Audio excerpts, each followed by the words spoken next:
In this video, I'm going to talk about operators, unbounded operators on Hilbert spaces. So first, I'm going to define so-called densely defined and closed operators on Hilbert spaces. Then we will define the adjoint and prove a related theorem of von Neumann. And then later on, I'll introduce you to the Delbar operator in this context, which will be sort of our main example of study, moving on with our problems in complex differential geometry. Okay, so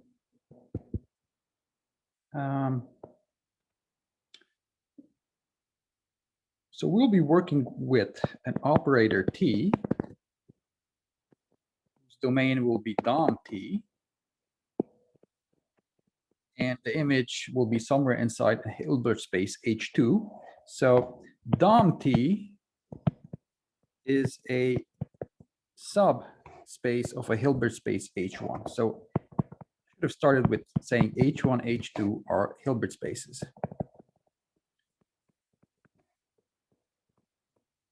Dom T is a not necessarily closed subspace of H1, and T is defined on dom T, and it goes into H2. So sometimes I would just this way. Now, we say that T is densely defined. So I will abbreviate this as DD. If domain of T is dense in H1, right? So no surprises there. Okay, so the other thing that you can do here is introduce the graph of T, which is normally just the pairs of vectors u, tu, where u runs on the domain of T. So this is a not necessarily closed subspace of the Cartesian product of Hilbert spaces, H1, H2. So this is H1, H2 is a Hilbert space. So there's a natural Cartesian Hilbert space structure here. Okay, so we say that T is a closed operator if graph of T is closed in H1 cross H2. Okay, so going forward, I'm going to assume that T is, so assume that T is densely defined plus closed. So next, I'm going to construct the adjoint of such operator.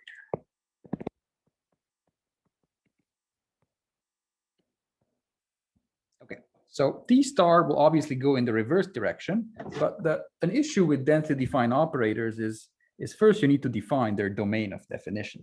So with T star, here's how that goes. So first, what is domain of T star? Well, we say that V is in domain of T star if the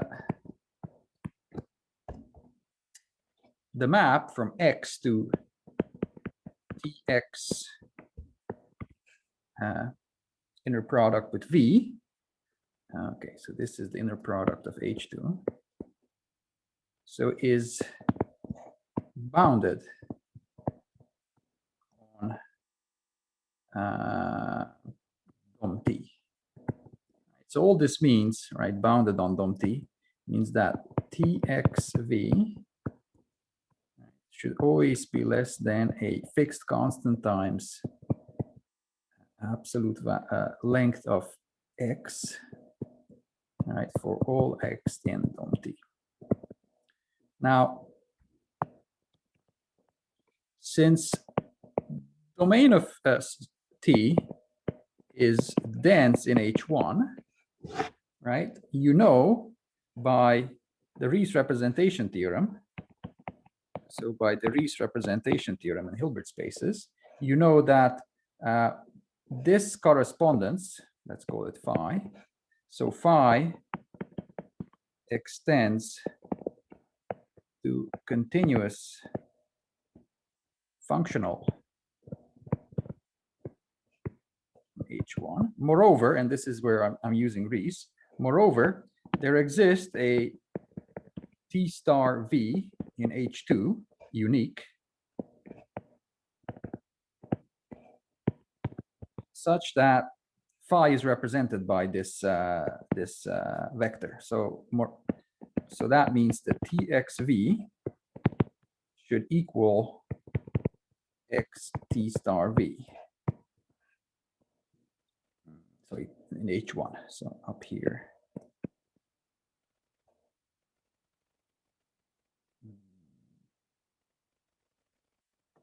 So this is part of. Okay, all right. So this means a bunch of things. Let us go one by one. So from here, so far I defined vectors in domain of T star. Okay, so what we have right now, so we have some sort of operator T star defined on domain T star, which is a subspace of H2, again, not necessarily closed, that's the whole idea, goes into H1. It's linear, easy to see that it's linear. And now we're going to sort of show that actually T star is also densely defined and closed, but we need to go slow. So first focus is here, right? So let me just write that down again. So we also have, by our construction, that TXV inner product is X T star V inner product for all X in DOM T and for all V in DOM T star. So what you get from here really quickly, that is that the group, okay, so you can write this in another way. So you can write this, let me just do the intermediate step. Oops.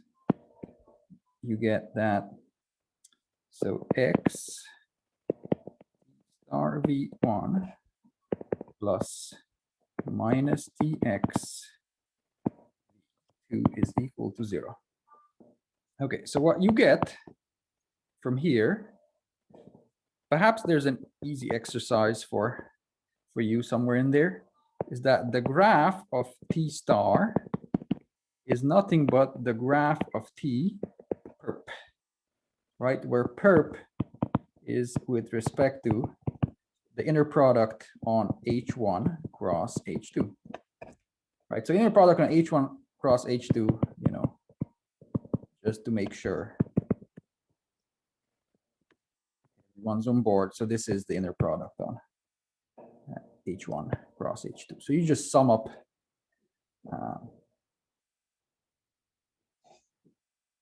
the inner products on, I'm just thinking, does this work? Should work.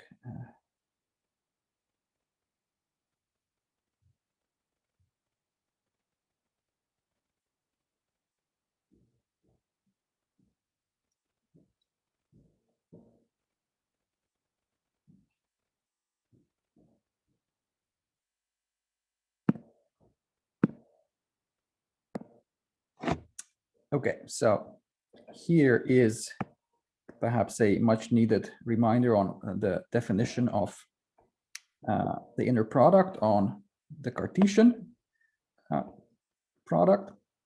It's a quick exercise for you to verify real quick that this is indeed an inner product. And again, this perp here is taken with respect to the Cartesian inner product. Now, due to, you know, as you know, the perp of any subspace is always closed, right? So this implies that T star is closed. Okay, so to show that it's also densely defined, we have to work a little bit harder.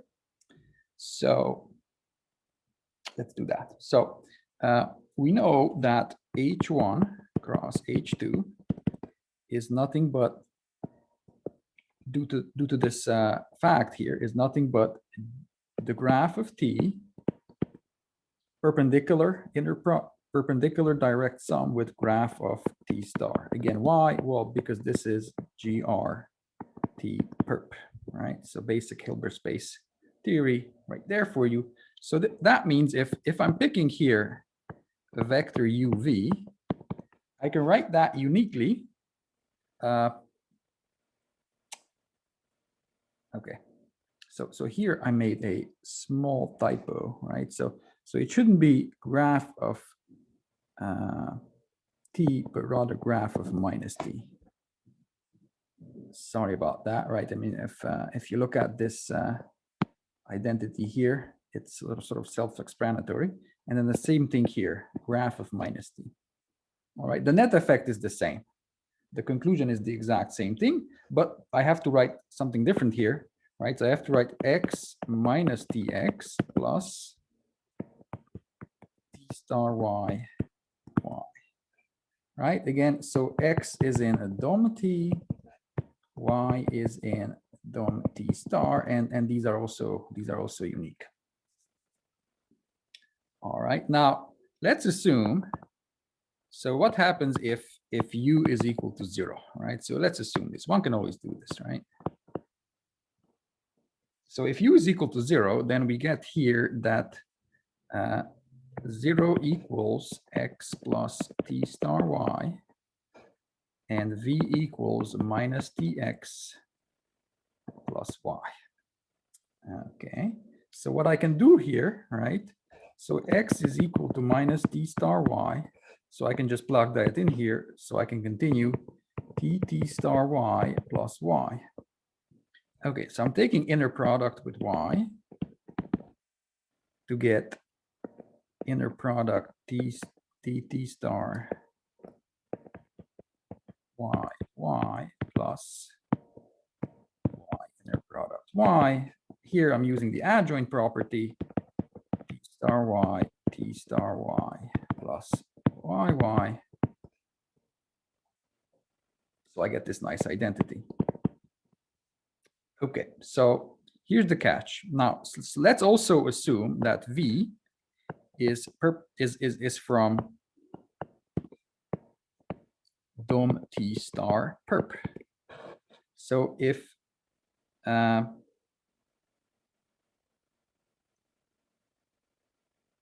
that's the case, right? Since y is from domain of t star, then this thing here is 0. So this implies that vy inner product is equal to 0. So looking here, that implies, among other things, that y inner product with itself is 0, which implies that y is equal to 0. Now looking here, up here, that implies that also x has to equal to 0. And since x is equal to 0, right, looking here, what I underlined, that means that v was equal to 0. So all in all, what this means is that domain t star perp is nothing but the linear space that's equal to 0. So that means what? If I take perp of everything, I get that domain t star closure is equal to h2. So that means that t star is closed. So summarizing, we get this nice theorem of von Neumann from the 30s, I suppose. So theorem von Neumann. Okay, so take t, dom t, h2, sort of a densely defined plus closed. Okay, so this implies that there exists t star, the adjoint,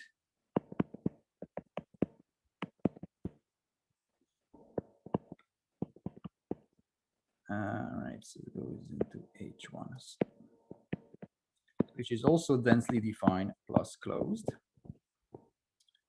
And there's a bunch of additional properties that are worth mentioning. For example, so graph of t star is nothing but graph of negative t. Okay, a very nice consequence of this. So apply now what I stated so far to t star, and then that will immediately give you that the graph of t star star is the same of graph of T, in particular, if the graphs are the same, then the double adjoint has to be the same as the original operator T. Moreover, there's some additional good things here that I want to state. So we have this nice identity, right, that x t star y is equal to xy, right? So for all x in dom t, y in dom t star. So this implies that kernel of t star is nothing but image of t perp. Now, if you take the perp of this whole thing, then you get that the kernel of t star perp is nothing but the image of t closure. Okay, and in particular, when you apply this whole thing to t star and use duality, you get that kernel of t is nothing but image of t star perp. Moreover, kernel of t perp is nothing but image of t star closure. Okay, and that sums up this very nice theorem of von Neumann. So adjoint exists for densely defined plus closed. It's also, the adjoint is also densely defined plus closed. Plus you have this plethora of additional nice properties that will be very useful to us later. Okay, good. So for practical purposes, we will use these densely defined operators for complex geometry, and our main focus will be the del bar operator. So to wrap up this video lecture, I'll detail this example that will come up later. So our context. So this is an example. We flesh out the del bar operator as a densely defined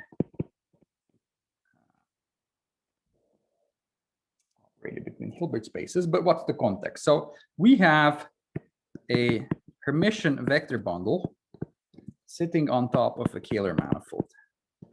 You can make the setting more general, but I don't want to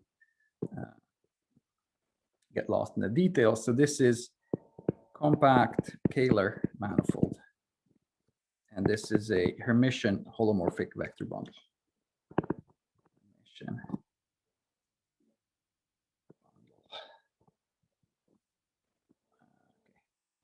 So if UV are smooth sections of V-valued PQ forms,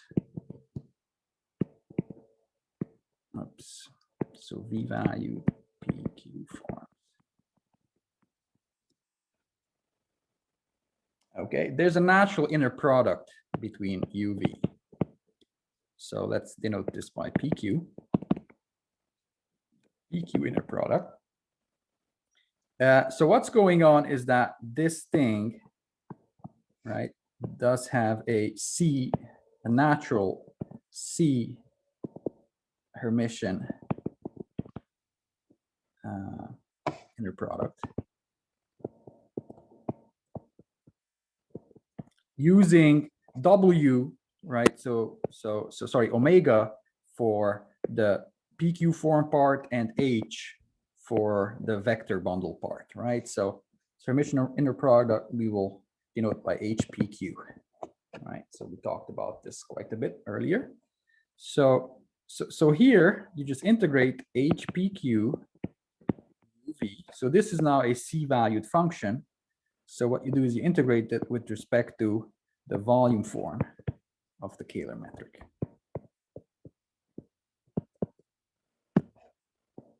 Okay, so this is a nice inner product. So what you can do, you look at this space, I will abbreviate it as C infinity PQV. So these are global sections of this nice bundle. There's an inner product here. So what you can do is you can compute the Hilbert completion. So completion. So you can, that means, you know, you take this space, complete it with respect to the PQ inner product, and I will denote that L2 PQV. So colloquially, you can refer to as V-valued PQ forms with L2 components, right? So if you write things out in local coordinates, that's exactly what that means, what I just said. Okay, now, obviously, you know about the del bar operator. So the del bar operator, as far as you know, acts between C infinity PQV and C infinity PQ plus 1V. Right, so it takes PQ forms with values in V, smooth, into PQ plus 1 forms with values in V. And as you know, right, there's also, you can introduce the smooth graph. Let me call it the smooth graph. Here, the smooth graph of del bar is going to be all pairs U del bar U, where U is in space of smooth PQ forms with values in V. Okay, so you know where this is going. So I'm going to define the del bar, the densely defined del bar operator by taking the closure of the graph. So I'm taking as my definition of the graph of del bar as the closure of the infinity graph. So closure in PQ V cross L Q plus 1. Okay, and then the domain of del bar will be nothing but so this will be automatically, so this will be automatically closed in this space. Okay, and then what should be the domain of del bar? Well, you just take the projection onto the first component of the graph. Okay, so there's a more sort of down-to-earth definition of the domain of del bar. I'll say a few words about that.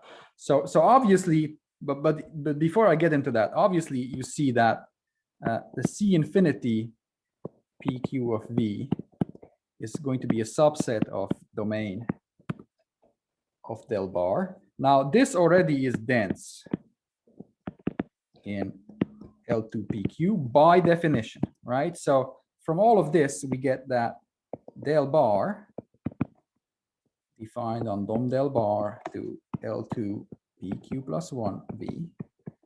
This is densely defined plus closed. Okay, but how to think of domain of del bar? Well, there's a good way to think about it. Well, domain of del bar. So V will be in domain of del bar, right? If and only if all H in C infinity PQ plus 1V, you have the following thing hold. So V del bar star H is equal to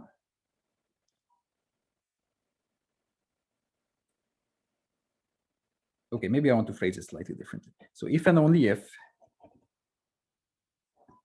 so there exists a so-called del bar V in L2 PQ V plus 1 here,